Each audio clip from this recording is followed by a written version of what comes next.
नमस्कार. लोकसभा निवडणूक 2024साठी एक सर्वे प्रकाशित करण्यात आला आहे. या सर्वेमध्ये आज जर लोकसभेच्या निवडणुका झाल्या तर कोणत्या पक्षाला किती जागा मिळतील हे सांगण्यात आलेलं आहे.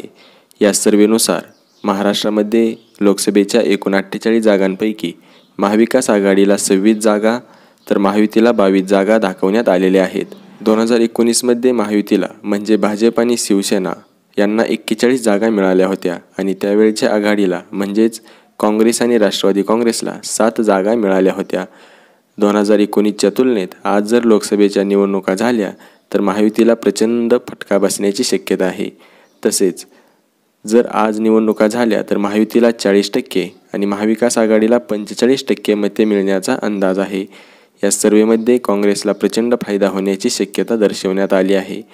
2019मध्ये काँग्रेसला फक्त 1 जागा मिळाली होती, परंतु आज निवडणुका झाल्या तर काँग्रेसला 12 जागा मिळण्याची शक्यता वर्तवण्यात आलेली आहे. या सर्वेबद्दल तुमचं मत काय आहे? तसेच लोकसभा निवडणूक 2024मध्ये कोणत्या पक्षाला किती जागा मिळतील असं तुम्हाला वाटतं ते तुम्ही कमेंट करून सांगू शकता. धन्यवाद.